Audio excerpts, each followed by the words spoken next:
Жыр һәм сәнгать ярдәмендә туган телгә мәхәббәт уяту. Бүген балалар һәм яшүсмерләр нинди музыка тыңлый? Мәктәпләрдә милли җыр җыентыклары җитәрлекме? Эфирда таяну ноктасы тапшыруы, студияда Алмаз Гафиятов исәмсез. Хәерле кич, мөхтәрәм кунаклар. Шуннан да инде милли җыр, бигрәк тә балалар арасындагы җыр буенча без тапшыру кысаларында да күп кенә әлеге мәсьәләне күтәргән идек. Инде Сәгыйть әфәнде, бүген мәктәпләрдә ниндирәк хәл тора, нәкъ менә әлеге милли җырлар белән балаларга, нәкъ менә әлеге җырларга мәхәббәт уяту белән? Мин бик зур кызыксыну белән балалар тапшыруларын карыйм. Мәктәпләрдә балаларның иҗатын тәкъдим әлеменә шушы ял көнендә генә бик зур бер конкурс булды, анда жюри әгъзасы булдым. Шуңа күрә минем теге балалар дөньясындагы алар нинди эш белән эшлиләр, булай күз алдында торам, беләм, сизәм. Менә нәрсә иң беренче борчый торган нәрсәләр бик күп. Мәсәлән, җыр сәнгатен, вообще гомумән музыка сәнгатен мәктәпләрдә өйрәнү елдан-ел кимәеп бара. Менә монысы бик борчыла. Нәрсәдән ул? Сәбәп минемчә инде. Педагогик университетта, педагогик институтта музыка факультеты барые, музыка укытучыларын әзерлиләр. Аннан педучилищеларда барые, шундый музыка укытучыларын да әзерлиләр торган. Менә аларның эшләре, йомшак кына әйтсәк, инде шиңеп бара. Укытучылар җитми. Аннарысын бик борчый торган нәрсә, мәктәпләрдә балаларга халык иҗатын, халык җырларын өйрәнү юк дисәң дә була. Чөнки шашкан балалар бакчасыннан алып эстрадага. Эстрада попса, алар менә бер халык җырында ишетмәгән балалар үсә. Берничә поколение дип әйтәм. Менә ул бик борчый. Аннарысын менә шул эстрада җырына гына түгел, чит ил әсәрләрен, чит ил композитор әсәрләренә басыну, менә алар инде аны бик зур хөрмәт итеп, безнең үзебезнең композиторлар әсәрләренә бер дә игътибар югала. Менә безнең бит бар, менә дигән үзебезнең җәүһәрләребез, аны өйрәнергә кирәк. Әгәр дә инде бераз ниндидер концерт булса, мәсәлән, менә мин теге шартларны тыңлыйбыз, балалар концерт дисеңме, кайчакта бер татар халык җыры җырлаучы концерт булганы булмады. И шундый менә бер ничә концерт bir композитор әсәрләрен җырламыйлар. Менә ул моңа укытучыларны әзерләй торганда ранолар дип инде мәгариф министрлыгына менә алар игътибар итсеннәр иде моңа. Чөнки эстетик тәрбияләү һәм үзенең теге халык иҗаты менә бултыр булды, бик әйбәт халык телен, татар телен өйрәнү җылы булды бит әйме? Халык иҗатына менә быел bütün Россия буенча халык иҗатын өйрәнү елы дип әйттеләр бит инде. Менә бездә дә булсын ул халык иҗатын, композиторлар үзебезнең җәүһәрләребезне өйрәнү югалмасын ул. Сез бик күп кенә һәм глобаль проблемаларны күтәрдегез әлеге фикерләрегездә, ләкин алга китеш бар, барысы да начар түгел һәм без тапшыруда булар хакында бу мәсьәләләргә дә аерым тукталырбыз. Без шулай ук әйтеп киткәнемчә тапшыруларның берсендә нәкъ менә мәктәпләрдә җыентык булмау мәсьәләсен күтәргән идек һәм күреп торганыбызча Рамил апа, алга китеш бар. Күрсәтик әле тамашачыларга да менә бу балачак җыры дип атала торган җыенчык ул безнең татар милли мәктәпләренә таратылачак. Каян туды? Балачак җыры дип аталган безнең фестивальдә бар. Ялгышмаса, менә Рамил ханым шул хакта сөйләп үтсәгез. Менә бүгенге тапшыруның темасы шундый актуаль. Татар телен өйрәтеп буламы? Менә җырлар аша, гомумән алганда җырларны кулланып, менә безнең Шаян ТВ каналы Татарстан президенты каршындагы татар телен үстерү һәм саклау комиссиясе белән берлектә балачак җырын бәйгесен быел инде 3нче тапкыр үткәрәбез. Менә 2 ел дәвамында безнең 10 җыр җиңүче булды. 10 җыр җиңеп чыкты. Безнең монда композиторларыбыз катнашты, авторларыбыз катнашты. Бу җырларны без бик күп җырлар килгән. Беренче җырны безнең 42 җыр килде, икенче җырны 102 җыр килде. Быел инде мәсәлән 3нче тапкыр үткәрәбез, 38 җыр килде, әле тагын да дәвам итәчәк. Һәм әйтеп китәсем килә, бу җыентык каян барлыкка килде? Безнең 2 ел дәвамында 10 җырга без клип ясадык, аранжировкалар ясадык, аның текстларын айрым туктадык, тупладык, ноталарын тупладык. Һәм менә шушы җыентыкта QR-код аша без җырларның минусларын, плюсларын алып була, балаларга кулланып була. Һәм менә моның төп әлбәттә идеясы ул безнең Татарстан президенты каршындагы Татар телен үстерү һәм саклау комиссиясе рәисе Марат Готыф улы Әхмәтовның идеясы булды. Әйдәгез, Шаян ТВ каналы дип тәкъдим иттем ул безгә. Әйдәгез, бу җырлар гомерлеккә калсын. Балаларга әйдәгез тамашачыларга тәкъдим итеп карыйк әле. Балачак җыры дип аталган әлеге җыентыкта күргәнебез шәһәр битендә менә мондый махсус QR-кодлар бар. Миләүшә, әйдә тамашачыларга тәкъдим итеп күрсәтик әлеге QR-кодлар ничек эшли. Һәм синнән әлбәттә инде шушы балачак җыры конкурсының җиңүчесе буларак та бер җыр ишетсәк иде. Менә мин Сәйлән проектының җиңүчесе буларак беренче сезонның, бу балачак фестиваленең беренче елында бер генә җырын башкардым. Һәм бу җырны мин бик талантлы егет белән, Инсаф Ганибаев белән башкардым. Хәзер җырлап китәм. Җир шары шуны зур меңләгән елгалар, тик бездә иң матур инешләр агалар, һәр кемгә туган як bir gene sin tuğan şiirinin kadrini bilgene. Әфәрин, алкышлар булырга тиештер бу урыннарда. Һәм Миләүшәнең менә бу җырына карап, Рамиля ханым, шулай ук мәктәп укучылары да димәк, әлеге җырны башкарма технологиясын аңлатып китсәгез иде. Менә безнең 2 ел дәвамында дип әйтеп киткән, беренче җылларны, безнең беренче елны без шундый җырлар сайлап алдык. Шундый җырлар килде инде безгә. Яшүсмерләр җырлый торган, һәм менә әлегә сез тыңлап киттегез, туган ил турында, туган җир турында, әйме безнең туган илебез, туган җиребезне шундый данлый торган җырлар килде. Былтыр исә, мәсәлән, без 5 яшьлекләр өчен, 6 яшьлекләр өчен җырлар бик күп килде. Елдан ел бу балачак җыры бәйгесе үсә, аның репертуары да үсә, һәм әйтеп китәсем килә, актуаль җырлар бүгенге көндә кирәк бит инде балаларга. Аннары балачак җыры, ни өчен балачак дип атала бу бәйге. Чөнки без менә балачакта җырлап үскән җырлар, хәзер без аларны үзебезнең балаларыбызга башкарабыз. Мәсәлән, соңгы елларда менә Сәгыйть абый да әйтеп китте, бик дөрес әйтә, җыр укытучыларына җырларга җырлар юк. Җыентыклар юк, мәсәлән, әйме кулланырга. Менә безнең җыентык инде ул балачак җыры җыентыгы уңышлы каян, аның инде ул бүтән яктан заманча эшләнелгән. Балалар бит инде видео карарга яраталар, менә клипларны караячаклар, бергә ияреп җырлыйлар. Һәм менә бүгенге тапшыруның темасы да бит татар телен өйрәнәләр. Татар телен бит җырлап та өйрәнергә була. Мәсәлән, бу безнең Шаян ТВ каналында Сәйлән дигән проект бар.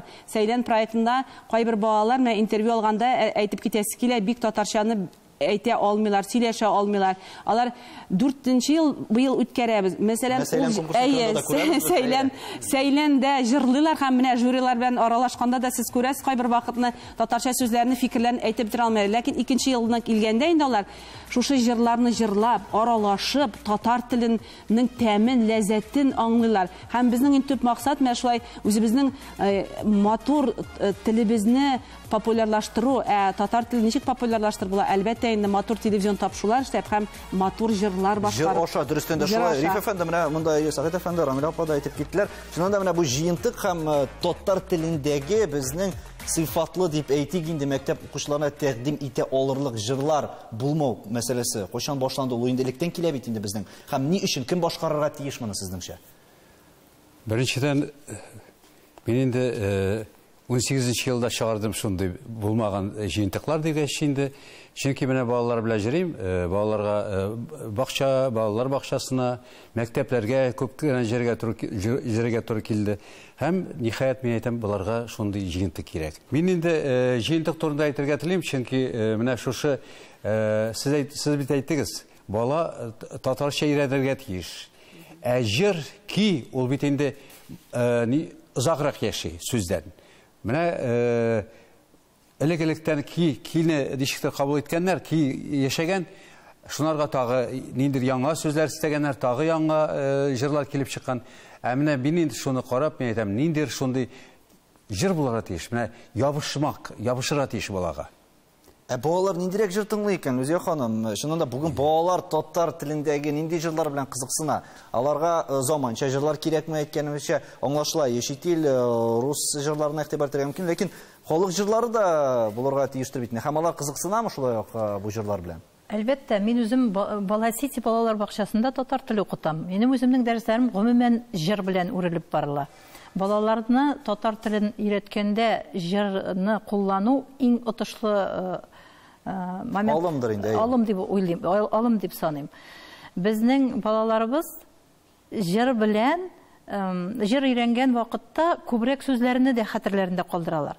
Алар рәхәтләнеп, аларга менә төрле бәйрәмнәр үткәрәбез. Менә татар халык авыз иҗаты, татар халык иҗатын бездә хәзер әз өйрәнелә, яңа җырлар өйрәнелә дигән сүзләрне ишетәм, ләкин мин үземнең тәҗрибәмнән чыгып, ул алай дип әйтмәс идем. Мәсәлән, безнең балалар Баласити балалар бакчасында халык авыз иҗаты әсәрләрен бик күп кулланып, төрле бәйрәмнәрдә чыгышлар ясыйбыз. Гомумән, хәтта дәрес вакытында да. Мәсәлән, шулык табышмаклар. Ул бит инде табышмакларга китсәк, ул халык авыз иҗаты дип әйтеп китим. Әзрәк җырдан читкә китеп. Без өйрәнәбез яшелчәләр, мәсәлән, темасын. Шул ук вакытта без яшелчәләр темасын өйрәнгәндә, әлбәттә без табышмакларны кулланабыз. Табышмак әйтәбез дә, балалар шул вакытта рәсемгә карап, моның нәрсә икәнен әйтә. Шул ук вакытта без җыр белән дә өйрәнеп китәбез. Мәсәлән, без көзге бәйрәмнәрдә, Сабан туе бәйрәмнәрендә җыр белән балаларны кызыксындырабыз, аларга кызык. Менә алар нинди җыр тыңлый бүгенге заманча мәктәп балалары? Бу хакта без рекламадан сөйләшербез. Яхшы.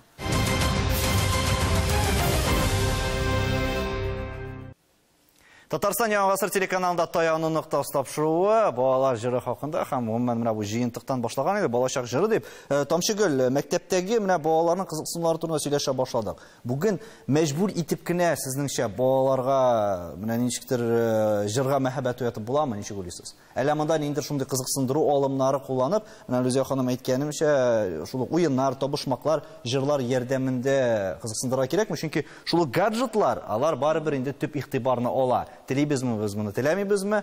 Балалар шул чит ил җырларына да якынайырга мөмкин, рус җырларына тыңларга, менә татар җырына мәхәббәтен ничек уятырга?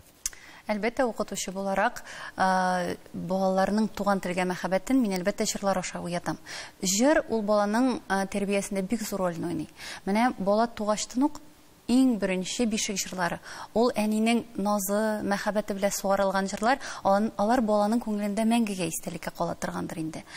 Шулай ук бала үсә төшкәчтен аның иң якын әйберләре аның уенчыклары бит инде. Менә шул уенчыклар турында җырлар, җәнлекләр турында җырлар, аюлар, песиләр, куяннар турында җырлар белән кызыктырырга мөмкин балаларны. Алар бит инде аның иң якын дуслары. Һәм менә шушы җыентыкта менә мин хәтта карап киттем, нәкъ менә шундый темаларга җырлар бар. Үсә төшкәчтен инде балалар бакчасында балаларга туган якка тугрылыкны, туган телгә тугрылыкны, әти-әнигә мәхәббәтне өйрәтүгә күбрәк өстенлек бирелә. Шулай ук мәктәп балаларына да дип әйтер идем. Һәм менә бу җыентыкта менә нәкъ бал корты, светофор дигән җырлар бар, дәвәни, Казан турындагы җырлар бик әһәмиятле рольгә ия дип уйлыйм. Менә мәктәп балаларына, үсә төшкән мәктәп балаларына без әлбәттә инде татар халык көйләрендә өйрәтәбез. Ни өчен дигәндә, чөнки үзенең тарихын белгән бала, ул киләчәк буынга да ул тарихны өйрәтәчәк, гореф-гадәтләр белән бүлешәчәк. Һәм шуңа күрә менә бу җыентыкта, Сәйлән дигән җыентыкта да безнең татар халык җырлары тупланылган. Әле ул гына да түгел, без балалар белән тагы да тирәнрәк төшәбез. Фольклор, музыкаль фольклорга кергәндә Беренчедән эпик фольклор, анда безнең бәйтләр керә, мөнәҗәтләр, китап көйләре. Бәйтләрдә алар нәкъ менә безнең тарихыбыз белән таныша алалар. Казанны алу бәйтләре, Сөембикә бәйтләре, Саксык бәйтләре, алар бит инде ниндидер тәрбияви рухта. Шулай бит. Мөнәҗәтләр. Алар кызык микән соң балаларга? Миләүшә, менә син шул бәйтләр, мөнәҗәтләрне тыңлыйсыңмы? Әлбәттә, минем дусларым һәм танышларым арасында бик күп татар халык җырларын яраткан һәм минемчә безнең хәзер татар эстрадасында бик күп шундый артистлар татар халык җырларын заманчалаштыралар. Шулай ук матур аранжировкалар эшләп җырны бозмыйча матур итеп җырлыйлар һәм минем дусларым арасында бик күп.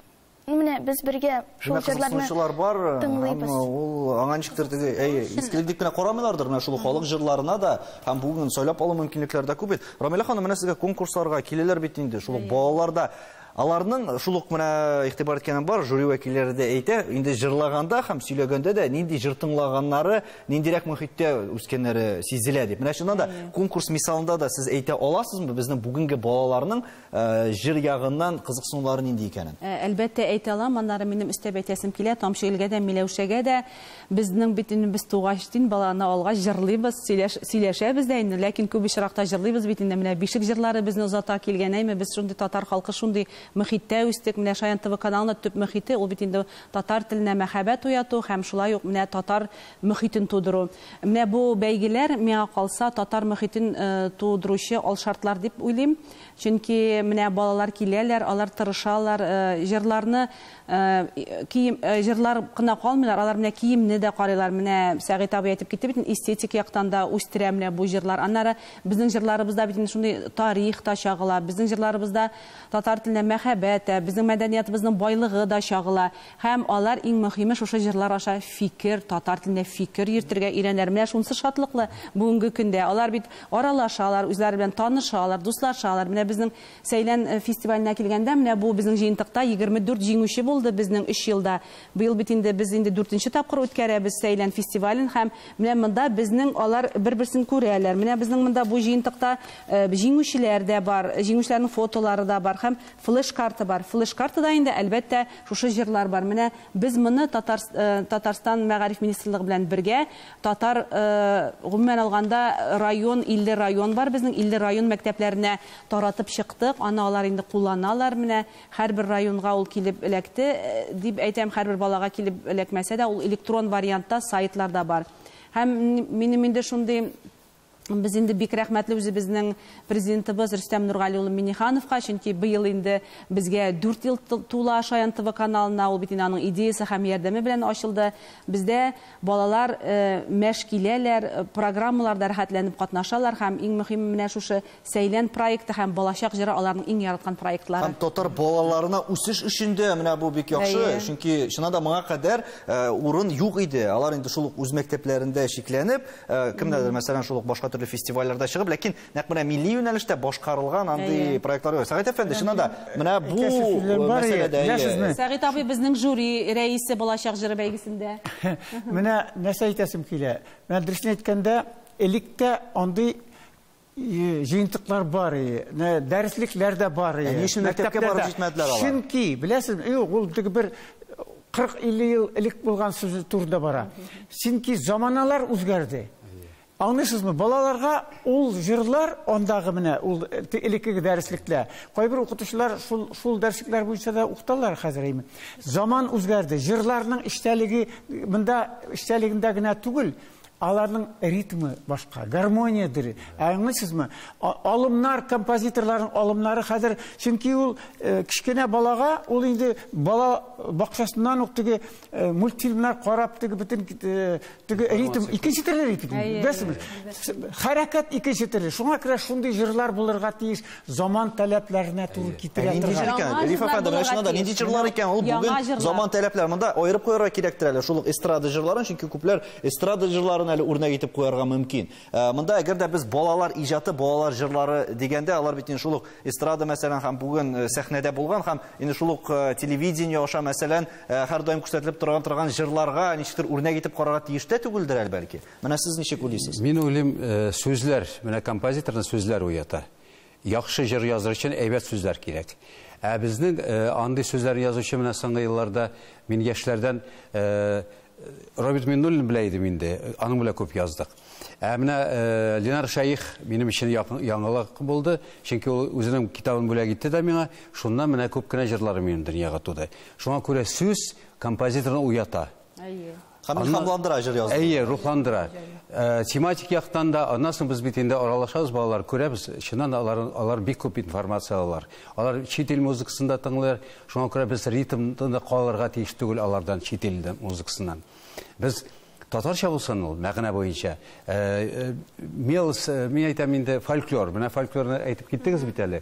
Мин сүзләр булмагач, біз бұрынғы фольклорға мөрәҗәгать иттем. Нақи Сәмбәтнең китапларынан карадым. Мен әйтәм, безнең балалар нинди җырлар таләп иткәннәр икән. Менә шулар арасында әнә чат-чат дигән җыр минем без биебез, безнең яшь чак-чат-чак, шуңа биеп, кул чабабыз чат-чат. Менә бит шундый үз вакытына. Әкин мин белмидем. Сүзләрен шуннан алдым. Кичкенә вакыттан баланың зәвыгын тәрбияләргә кирәк. Нинди җырлар тыңларга. Шуңа күрә хәзерге композиторларга да кояшлы, мәрхәмәтле, җылы җырлар иҗат итсәләр, һәм без балаларны кичкенәдән үк тәрбияләсәк, шушы җырлар тәэсирендә аларның да киләчәкләре безнең татар милләте белән зур бәйләнештә булыр. Ләкин үзгәрә дип әйтәсез, менә сез дә килештегез, шул 40-50 ел элек иҗат ителгән җыентыклар ярдәмендә укытабыз дип. Бу чыннан да шулаймы? Һәм алар үзенең актуальлыгын еллар узу белән югалтмый, әле ул инде шул мода кебек әйләнеп кайтамы яңадан. Менә без 5нче сыйныфлар белән күптән түгел генә ай былбылым җырын өйрәндек. Ул бит инде 19-нчы, 20нче гасырларда барлыкка килгән шәһәр көйләре тәэсирендә җырлар. Алар рәхәтләнеп җырлыйлар, алар хәтта Илһам Шакиров башкаруында ул җырларны үзләре тыңладылар. Карагыз әле, карагыз, без бу җырны менә шушлайрак итеп эшләсәк дип. Һәм алар аны концертта да җырладылар. Менә безнең Адымнар мәктәбендә концертта алар шушы җыр белән чыктылар. Мин әйтмәс идем, ул җырлар искерә дип. Киресенчә, безнең хәзер менә шушы ретро җырларга да мода кирип китте балалар арасында. Аларны менә ничек тәрбиялисең? Нинди юнәлештә алып барасың? Балаларның да үз аңнары шул рәвештә бара. Мәктәптә формалашадыр. Мәктәптә формалаша, әлбәттә. Җырлар җырладылар сезне. Шул җыр дәресендә булсынмы? Исеңдә калганнар бармы? Менә шушы җырлар күңелеңә кирип калды дип. Әлбәттә, хәзер и туган тел җыры, мәсәлән, ул инде безнең гимныбыз шикелле. Монда нинди мәктәптә укуда роль уйныйдыр? Татар мәктәпләрендә миңа калса барыбер шул милли җырларга игътибар бирәләрдер. Чыннан да менә килешәсезме, Сәгыйть әфәнде? Мәктәпләрнең һәм менә бу мөхитләрнең тудыру роле дә җырны менә шул ук үстерүдә, милли җыр сәнгатен үстерүдә без барыбер иртәме соңмы, нәкъ менә кеше формалашканда, нәкъ милли үзаң формалашканда мәктәп еллары һәм мәгарифкә барып тоташа дибез. Менә җырларның әһәмияте нинди икән бу мәгънәдә? Беләсезме? Монда менә дөрес әйтте, укытучы ничек итеп балага тәкъдим итә ул җырны. Беләсезме, менә бер үк ашны була начар төсле тәлинкәдә бирәсең, или бизәлгән тәлинкә белән укучыга бирәсең икән шул ук ай былбылымны, әйме, аны сөйләп бирәсең җырлап. Илһам Шакировка мисал әйтеп китергәч, ул җырга икенче төрле карый. Шуңа күрә һәрбер җырны балага шәйнәп биреп аңлатып бирсәң, любой җырны җырлый ул. Аңа ул аны ярата. Чөнки сүзнең эчтәлеген өйрәтергә кирәк, җырның мәгънәсен өйрәтергә кирәк. Аны заман, нинди заманда булган. Һәм аның менә мин дөрес әйткәндә кайбер элеккеге җырларны заманча эшкәртүгә бер дә каршы түгел. Ләкин анда теге шаманы белергә кирәк. Качакта шул хәтле үзгә теге Қаш бұйым deyip, күз шығарушы андый нәрсә булганы, безнең мин дөрес әйтергә кирәк, менә үзгәре җырларда да качакта арттырыбрак җибәр сүзләр булды, көйне танымайсың даже. Анда да шама кирәк. Менә шуңа күрә укучыга ул аның башкача дөньяга карашы безнеңчә. Аларга бигрәк тә әле бу игътибар җитә. Әлбәттә, аларга бигрәк шуңа күрә һәрбер мәгълүматны, һәрбер җырны белеп бирергә кирәк. Бәлки ул бу класска туры килми торгандыр бер кичкенәләргә, менә туган тел җыры инде алар безнең ул гимн булгач ул мәңгелек җыр бит инде ул. Халык җырларында белеп, теге югары, теге эстетик, теге фәлсәфи җырларны бала шагага бирсәң, ул кызык түгел, әлбәттә, шулай бит. Шуңа күрә һәрберсен шамасы. Яшенә туры китереп җырлар сайлый белергә кирәк. Сез инде җырлар җырлыйсыз. Без әле җырларның исемнәрен алмыйбыз. Шул ай былбылым балалар бакчасында бүген ниндирәк җырлар яңгырый балаларга карата. Милли балалар бакчаларында бигрәк тә. Балаларга татар җырларын өйрәтүдә әле бит әле ул үзеңнең җитәкчеңнең татар теле белән кызыксынуы да бик мөһим роль уйный. Мәсәлән, бер генә кысаларга мин үзем муниципаль балалар бакчаларында да эшләдем. Бер кысага гына таянып, бер генә программага таянып эшли башлаганда бик авыр. Мәсәлән, безнең бала сити балалар бакчасында безнең укытучыларга ирек күбрәк бирелгән. Без үзебез Төрле алымнарны кулланабыз, җырларны кулланабыз. Бу татар халык иҗаты гомумән безнең балалар бакчасында беренче урында тора. Без рәхәтләнеп шелтәрелдем читәнгә дигән җырларны җырлыйлар. Шума үрдәк шума казларны җырлыйлар. Ул шелтәрелдем читәнгәне җырлаганда балалар инде рәхәтләнеп китәләр. Анда бит инде кызлар егетләрне сайлыйлар, малайлар кызлар, егетләр кызларны сайлыйлар. Алар арасында башкарыла инде бу. Әйе, искиткеч матур. Менә шуннан да киләчәктә әлеге хәл ничек үзгәрер һәм бүген нинди урыннарда, шул ук нинди платформаларда милли җырларны бигрәк тә балалар иҗатын табырга мөмкин. Бу хакта без тапшыруның икенче өлешендә сөйләшербез, безнең белән калыгыз.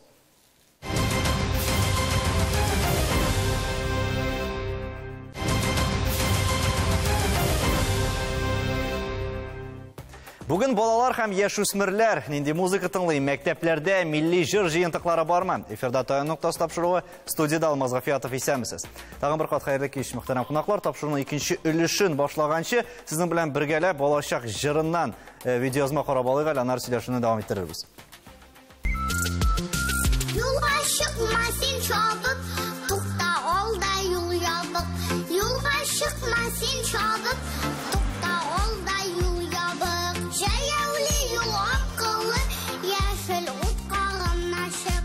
Җәяүле юл акыллы, яшел утка гына чык. Яшел утка гына чык, яшел утка гына чык.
Biz kliplardan üzüklәр карап киттек. Рамил апа, бу шуннан да бит менә монда комплекслы башкарыла. Балалар конкурска килү генә түгел, әле үзләре өчен яңа мөмкинлекләр ача дигән сүз. Үзләрен күрсәтү, таныту, беренчедән, икенчедән клиплар төшерү һәм сыйфатлы җырлар яздыру. Менә бу эшне нәрсәләр хисабына башкарып була? Монда менә кемнәрнең ярдәме бар? Әлбәттә, инде менә без бу зур эшне, балачак җыры бәйгесен менә бергә эшлибез Татарстан президенты каршындагы татар телен үстерү һәм саклау комиссиясе белән берлектә. Аны Марат Гытыфулы Әхмәтов җитәкли. Безнең Марат Гытыфулы Әхмәтов һәм шулай ук Татарстан дәүләт советы фән мәктәп һәм мәдәният комиссиясе җитәкчесе Айрат Ринат улы Зарипов белән без бергә эшлибез, бөтенебез бергә киңәшләшеп, әлбәттә инде ниндидер сораулар булса да гел ярдәм итәбез, комиссия безгә һәрвакыт ярдәм итә. Һәм менә бу клиплар эшләгәндә дә сез бит менә күрдегез, беренче җырдан ук отып үзең җырлап китәсең. Ул җырны беренче тапкыр ишетсәң дә шулай бит. Менә бу 21 елны җиңгән җырлар, әле генә без клиплардан үзекләр карадык. Һәрбер җыр мәгънәле һәм отышлы. Шуңа күрә балалар аны тиз отып алдылар, башкаралар. Безгә үзләренең бик күп фикерләрен дә язалар. Аларның әле тагын Сәйлән проектында катнашасы килә. Һәм менә балачак җыры бәйгесе аша Сәйлән фестивале тагын да бер адым атлады алга. Киләчәктә дә инде менә бу безнең проектлар дәвам итәчәк. Шуңа күрә Biz бик рәхмәтлебез, безгә менә укытучылар да ярдәм итә. Безгә шулай ук менә Сәгыйть абый безнең жюри рәисе, безнең жюридә бик эшләндә, безнең бик композиторларыбыз Риздә Хиярова, шулай ук безнең яраткан шагыйребез Разилә абый Вәлиевлар безнең. Без менә һәрбер җыр өчен җан атабыз. Һәрбер җырны яңадан тыңлап, ул бит 100 җырдан 5 җырны сайлап алу бик авыр. Мин шуңа күрә бик рәхмәтлемен авторларга, композиторларга менә шулай бу эшне безгә ярдәм итәләр. Менә авторлар һәм композиторлар да, тамашачыларыбыз да, һәм иң зур рәхмәт әлбәттә инде балаларга. Һәм шул ук вакытта менә игътибарлы булырга кирәк дидегез, һәр җырга балалар тарафына язылган җырларга. Риф әфәнде, менә әгәр дә без татар җырларын, милли балалар өчен язылган җырларны алсак, менә монда нинди шикләр булырга тиеш? Балалар өчен бит инде шулай теләсә нинди җыр иҗат итеп булмыйдыр ул. Менә монда нинди киртәләр бармы? Нәкъ менә безнең татар балалары өчен булырга тиешле җырларда. Юк, киртә, нинди киртә булырга мөмкин? Монда киртә ниндир идеология булырга тиеш инде. Чөнки менә татарча булсын, безнең татар моңында булсын монда. Аннан соң сүзләре мәгънәле булсын. Ул безнең милләтнең инде искә таба күтәрә торган булсын. Шуңа күрә мин киртәләр турында анда бу җырларны язганда таләпләр бар. Балалар башкару мөмкинчелекләренә карарга кирәк. Кичкенә балаларга язганда күп зур диапазонлы әсәр язып булмый бит инде. Беләсезме? Аның бит тавышының берничә бер октавага да җитмәй әле кайчакта баланың. Менә аны бик истә тотырга кирәк язучыларга. Кайчакта менә жюри әгъзалары без карыйбыз. Матур гына җыр, ләкин балаларга туры килми. Андый ишраклар булды, безнең берничә җырны без кабул итәлмәдек. Җыр матур, әйбәт, ләкин ул балалар мөхитенә туры килми. Аларның мөмкинчелегенә, менә теге тавышлары бит әле үзегез беләсез, аларның әле зәгыйф ягы, үсешәгенә бар. Менә ул андый таләпләрдә күз алдында тотарга кирәк дип уйлыйм мин. Менә балаларга мөмкинлекләр дибез, тамчы гөлчинада менә бу конкурслар ярдәмендә нәкъ менә яңа юллар ачыламы? Шул сәхнәгә чыгу, күпләр бит не бары сәхнәгә чыгу турында хыяллана. Нәкъ менә кече яшьтән бүген чыннан да мөмкинлекләр күбрәк дип саныйсызмы сез? Бу инде мөмкинлек кенә түгел, бу инде зур хыял. Һәрбер бала өчен ул бит шундый зур хыял белән яши. Телевидениегә эләгү ул менә минем өчен кичкенә вакытта ул бик зур хыял булган булыр иде. Мин хәзер дә хәтерлим үземнең беренче тапкыр менә шушы бусагадан атлап керүемә. Мин инде 7нче кат күктә идем ул вакытта. Балаларның ул зур хыяллары кичкенәдән менә шундый нишкә хыяллары дип әйтер идем инде. Аннан бу конкурс зур мөмкинлекләр ача. Сез үзегез дә менә бездә күрәбез, шундый матур клиплар төшерелгән. Аннан шундый матур җырлар язылган менә бу флешкаларга. Менә мин дә укучыларыма бу җырларны өйрәтәчәкмен Адымнар мәктәбендә. Аларга ул икеләтә кызык булачак. Бер хәлдә бит ул җыентыкның булуы гына ноталар, сүзләр белән.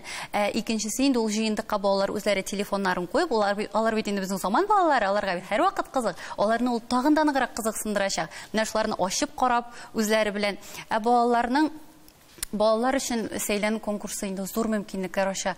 Һәрбер менә шушы конкурска элеккән бала ул бик бәхетле бала инде, әлбәттә. Һәм заманча сыйфатлы җырларда башкалар. Менә шушы синең тормышың ничегрәк үзгәрде әлеге конкурслардан соң? Беренчедән мин бик зур рәхмәтләремне әйтәсем килә Шаян ТВ каналына, Рамиля апага, һәрбер бу проектка теркәлгән кешегә дип әйтим. Әлбәттә бик зур мөмкинлекләр ачты бу проект. Нәрсә эшләдең син? Җырлар яздырдыңмы, клиплар төшердеңме? Инде хәзер гастрольләре башланып китәме? Ну, күбрәк таный да башладылар кешеләр. Шул ук балачак җырында мине монда чакырдылар. Шул матур җырны җырларга клип төшерделәр. Шул ук клипка кагылсак, без анда самолетта ачтык. Казанның самолетта очып, без Казанны өстән карадык. Һәм бу да синең хыялың идеме самолетта очу? Казан өстендә.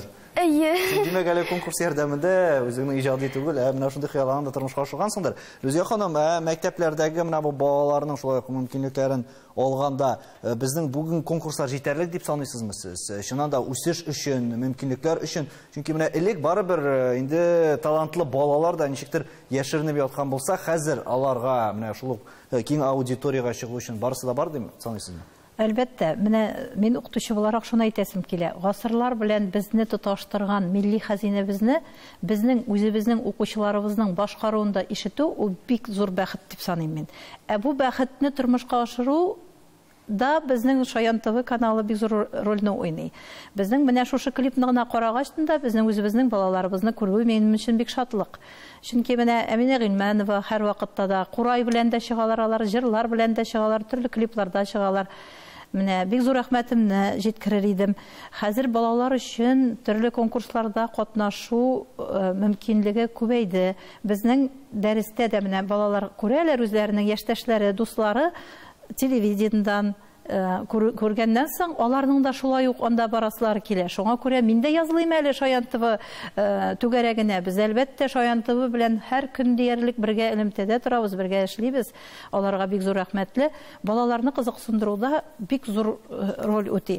Менә бу җыентыклар искиткеч зур бүләк инде. Бу турыда әйтеп, аңлатып бетереп булмый. Чөнки бәйрәмнәр үткәрә башлагач, менә сез әйтеп киттек, балаларның яшь үзенчәлегенә карап, җырлар бик матур, яңгырашлы. Менә матурны җырлатам инде дисең, ләкин баланың аңа көче җитеп бетми, аны өйрәтеп бетереп булмый. Кайбер баланы ул шул дәрәҗәдә ачып, җырлап күрсәтеп, өйрәтеп башкарып булмый. Аннан соң менә минусларны табу бик авыр. Бик матур җырлар бар. Шундай йомшак, матур җырлар бар. Минуслар табу авыр проблема. Менә бу җыентыкның булуы безнең өчен инде бу өстәл китабы дип саныйм мин. Зур бүләк безгә. Сәгыйть әфәнде, конкурсларга әйләнеп кайтсак, әгәр дә без шулык балалар белән эшләү авырмы? Мәсәлән, шулык күпләп бала килә, һәм яшерен батырын түгел, һәр әни дә инде үзенең баласын талантлы дип саный. Менә күп балалардан инде шикләнгән санны гына сайлап алу бүген кыен түгелме? Балалар җырларына багышланган конкурслар бар. Менә Гүзәл Сәгитова оештырган безнең җыр дигән конкурс бар. Анда балалар номинациясе. Яңа татар җырында да азрак анда беренче җыр булды. Ну инде бу иң зурысы менә безнең балачак җыры. Менә балалар белән эшләү әлбәттә олылар белән эшләү кыйнырак. Аларның менә дөрес әйттеләр, башкару мөмкинчелеге юк. Кайбер кешенең бар табигать биргән аңа, ләкин җырлый белми. Аны укытучы өйрәтүе бик кыен. Дөресен әйтергә кирәк. Чөнки әтиәниләрнең теләкләре бик зур, балаларны мәсәлән вокалга алып килгән әтиәниләрне миңа шәхсән, балаларның татар телен белү дәрәҗәләре бик сай. Шуңа күрә без һәр вакыт һәрбер иҗеген өйрәнәбез, һәрбер юлын бик озак вакытлар үтә. Аннан инде аның менә нәтиҗәсен күрү ул бик кулай. Димәк, татарча җырлау үзенчәлекләре дә белергә кирәк. Минем бер әйтәсе сүзем бар. Менә җыентык чыкты, ләкин ул киштә ятмасын. Аны пропагандалау эше бик зур эш дип уйлыйм мин. Менә Шаян ТВ ул бик яхшы нәрсә, бик кирәкле, изге, без аңа башыбызны ябыз. Ләкин аннан да ишеткәрәк чыгыра кирәк. Мәктәпләргә барып, шул сәйләндәге менә җиңеп чыгулар белән төрле балалар бакчасына дисеңме, төрле мәдәният йортларына, анда әлбәттә шаллыга, мәдәни апаска, аршага, бөтен җиргә барып, алар балаларга да ул яхшы. Алар анда концертларда чыгып шушы җирне пропагандалайлар. Әгәр дә тамашачылар да балалар булса, беләсезме, аның нәтиҗәсе ныграк булыр иде. Кайсы районнар белән бу эш башкарыла? Моның турында без рекламадан сөйләшербез. Татарстан Яңа гасыр телеканалында Таянлык тастапшыруы, балалар җырлары турында сөйләшәбез. Сәгыйть әфәнде әйтеп киткән рекламага киткәнче, менә бу районнар белән эшләү кирәк дип. Шуннан да безнең районнарда да талантлар күп бит. Һәм аларга да инде яңа мөмкинлекләр ачу кирәк. Рамил апа, менә шул уңайдан нинди эш башкарыла, нәкъ менә районнардагы талантларны җәлеп итү һәм аларны экраннарга чыгару өчен, шул клипларга кадәр җиткерү өчен. Дөрес әйтәсез, балалар белән эшләргә кирәк. Казанда яшәүче һәм Казан тирәсендә генә түгел, менә без бөтен республика белән эшлибез. Сәйлән фестивалендә безнең төрле районнардан катнашалар балалар. Алар киләләр, мәсәлән, Ярчаллыдан хәтле килделәр. Кайчан әйтәбез, шул вакытка киләләр. Нәрсә әйтәсем килә, менә инде бу бик рәхмәтле мин үземнең Шаян ТВ каналы хезмәткәрләремә, үземнең коллективка бик рәхмәтле. Без менә аяусыз эшлиләр, алар тырышалар. Менә республика күләмендә үткән чараларда без бик актив катнашабыз, бик күп бәйрәмнәрдә катнашабыз.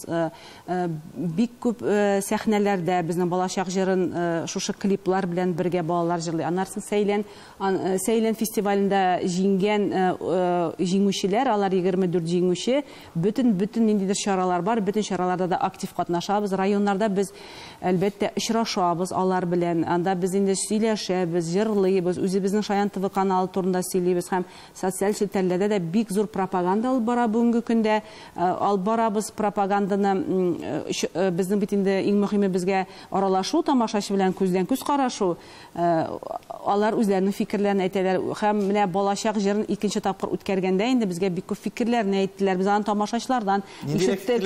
Алар әйттеләр, сез зуррак балалар өчен җырларны сайлагансыз. Без әйтәбез, менә нихәтле җыр килде дип инде һәм икенче елны без ул үтәдек. Анда кичкенә балалар өчен күбрәк җырлар сайладык. 5-6 яшьләр өчен, 7 яшьләр. Чөнки баланы бит кичкенәдән кызыксындырырга кирәк. Мәсәлән, 5 яшьтән ул җырлаган икән, икенче бер җырны, икенче елга ул тагын җырлыйсы килә, аның бик теләкләре бик зур инде балаларның җырларга. Балаларга үстергә мөмкинлекне кирәк инде әлеге балаларга, шуннан талантлар. Безнең bütün мөмкинлекләр бар Шаян ТВда. Менә килеп мөрәҗәгать итсеннәр иде, шуннан да әгәр дә андый мөмкинлекләр бар икән, кулыннан ычкындырмаска кирәк. Риф әфәнде, димәк мәктәпләрдәге менә бу музыканың язмышы дип әйтик, музыка дәресләренең, җыр дәресләренең киләчәк язмышын ничегрәк күз алыйсыз? Без еллар узу белән шул ук җырга мөнәсәбәт үзгәрә дибез. Менә киләчәктә шул ук татар җырына мөнәсәбәт үзгәрерме? Менә Сәгыйд Мулланурович әйтеп китте бит, проблема безнең хәзер укытучылардан. Музыка укытучылары чын мәгънәсендә белергә тиеш яхшы итеп музыканы һәм өйрәтергә тиеш. Анасы ата-ана да калырга тиеш түгел, үзенең балаларына менә ата-ана китерә, шул бала белән кайнарга тиеш ата-ана. Менә шушы проблема безнең хәзер. Кадрлар мәсьәләсе, тамчы менә җыр укытучылары җитәрлекме бүген? Нәкъ татар телендә өйрәтерлек, койларда укыталар аларны. Бу мәсьәләгә ничегрәк карыйлар шуннан да җыр укытучылары? Мин әлбәттә үземнең укытучыларыма бик рәхмәтлемен. Мин бик яхшы укытучыларда укыдым. Венера Хасановна Гараева, Горбунова Ирина Александровна, Рима Ибрахимова, алар минем укытучыларым булдылар. Шуңа күрә алар миндә дә мәхәббәт уяттылар. Бу җырларга. Мәктәпләрдә бүген хәл ничек? Мин әлбәттә укытучы буларак минем ул төп максатым һәм әтиәниләр дә миңа килеп бик зур рәхмәт әйтәләр. Сез безнең бик яхшы укытучыбыз диләр. Безнең балалар татар җырларын шундый рәхәтләнеп җырлыйлар, хәтта халык җырларын да беләләр инде хәзер дип. Балалар да бик рәхәтләнеп җырлыйлар. Бернинди уңайсызлыклар да тумый. Менә Сәгыйд ага да әйтте бит, элекеге җырларны авыр булса дип, аларның яшьләренә карап укытучы дөрес итеп җырларны сайлый белә икән, әлбәттә баланың зәвыгы үсәчәк һәм безнең киләчәгебез зур булачак. Сәгыйд әфәнде, менә мәктәпләрдә кытлык юкмы? Татарча укыта торган җырчылар мәзәрләр буенча. Бар шул, менә мин берничә мәктәпләрдә булдым. Вообще укытучы юк. Укытучы таба алмыйлар. Ул теге аларның теләкләре бар, җитәкчеләрнең. Ләкин укытучылар юк. Менә шунда хәзер минем менә дигән бер гениальный идея килеп чыкты. Менә тәкъдим итәм Шаян ТВ-сына. Бәлки менә шундый бик тәҗрибәле укытучылар монда бик матур сөйлиләр, шул хәтле кызыгып киттем мин. Бәлки ниндидер Шаян ТВ-да ачык дәресләр уздыру, менә алар, менә бит сез алымнарда эшлисез, сез үзләр бакчасында эшлисез. Нишләп аны күрсәтмәскә үрнәк иттереп? Әйме? Берничә дәрес була. Аннарсын бер элекке заманда бары шундый бер тапшырулар, радиода, телевидениедә яңа җыр өйрәнәләр. Әйдәгез балалар өйрәнеп карыйбыз. Бүген безнең тема менә шушы җырны өйрәнәбез. Сүзләре белән бергә биреп. Аны хәзер алымнар бик күп бит. Теге җимләләп теге берәр юллап аны өйрәнү, аның алымнары бар. Минемчә аны кулланырга була. Менә ул ачык дәресләр яңа теге яхшы теге танылган укытучылар белән минемчә файдасы зур булыр иде. Сездә проблема турында Нинди менә зур проблеманы әйтеп китәсем килә. Әгәр дә минем музыка буенча тирән белемнәрем булмаса, миңа кыен булыр иде. Һәм мин менә үзем шәхсән менә бүтән дәфтәрләремне актарып, бүтән белемнәремне алып дәресләр үткәрәм. Һәм безнең бит хәзер ул музыка дәресе, ул җыр дәресе генә түгел, без җырлар гына өйрәнмибез. Без балалар белән әле безнең татар композиторларының үзенчәлекләрен дә өйрәнәбез. Аларның иҗат җимешләрен дә өйрәнәбез. Шуңа күрә әгәр дә безнең музыка дәреслекләре була икән зур класслар өчен татар телендә, ул бик зур югары дәрәҗәдә булыр иде. Һәм тәргиш булыр. Барыбер шуңа барып тоташа менә бу җыентыклар булган һәм кадрлар мәсьәләсенә 15 еллык була инде җыентык Алла теләсә. Әлеге функцияны башкаралар Шайтыбыда. Үзгә ханым, сездә менә ниндирәк методика буенча алып бара дип әйтик, нидер гомумән уртак программа бармы ул? Әллә һәр укытучы ничек тели, тәрбияче булсынмы ул, үзе шулай башкарам ул. Менә кабул ителгәннәре бармы аның? Бездә кабул ителгән программа да бар һәм шуңа нигезләнеп бик тәҗрибәле укытучыларыбыз шуңа күрә үзләренең методикаларында кулланып, һәрберсен кулланып эшлиләр. Миләүшә, син үзең татар теленнән башка телләрдә тагын башкарасыңмы җырлар? Әйе. Менә кайсы җырлар, кайсы телләрдә башкарасың шулай үзең? Әлбәттә, ул инглиз теле, француз телендә дә, аннары казах теле, тагын нинди телләрдән. Казах телендә ошагандыр әле, татар телендә әзрәк. Менә берәр җырлап күрсәтсәң инде шулай берәр өзек. And the love sky gonna be with you, and no one's gonna be around. You think that you will fall, just won't get a breeze till the sun goes down. Underneath the stars like starlight, there's a magical feeling so right. Менә бит. Татар чалымнары сизеләме? Менә минем сагы бер идея. Бик яхшы. Менә дигән бу безнең җимешебез әйме. Минемчә ул Татарстанда гына түгел, башка төбәкләргә дә таратырга кирәк, пропагандалы. Бу Конгресс татар, аннан автономия бар бит әле безнең. Һәм бәлки чит илләргә дә чыгарсаң, бу безнең теге ялгыш түгел, мактанырлык дәрәҗә, менә моны күрсәтергә кирәк. Заманча татар җырларын булдыруда сезнеңчә нәрсә таянытасы булып тора? Минемчә монда бик күп нәрсә әйтергә була, бunda талантта да тора. Ләкин менә шунсы миңа таяну, менә безнең хөкүмәтебез, җитәкчеләребез моңа игътибар итте. Дөресен әйтергә, элекке заманда аңа игътибар юк иде бөтенләй. Хәзер безнең президентыбыз да, югары советта, һәм менә телевидениедә, менә алар игътибар булгачтын, аннарсын башкаручылар чыга, җыентыкта чыга. Беләсезме, Сәйлән дә була, Шаян ТВ-се дә барга килде. Әгәр дә игътибар булмаса, менә ул булмас иде. Кыскача гына Риф әфәнде, сезнең фикер? Минем фикер, композиторларны бераз күреп, аларга да бераз булса да эшләгән өчен ярдәм булырга тиеш. Рамил апа, нәрсә таянытасы булып тора нәкъ балалар җырлары? Бу балачак җыры һәм Сәйлән җыентыклары һәрбер балага барып җитәчәк. Чит илдә яшим, ул кая яшим, чөнки хәзер бик күп технологиялар заманасы, электрон варианты да аның бар. Һәм әлбәттә таян нуктасы ул Шаян ТВ белән бул, телне саклау менә безнең юл. Дөрестән дә шулай, җыр ул безнең туган телне үстерүдә беренче адым булып тора. Балаларыбыз да татарча җырларны тыңлап, татарча җырлап үссеннәр дигән теләктә саубуллашабыз. Исәнлектә күрешергә.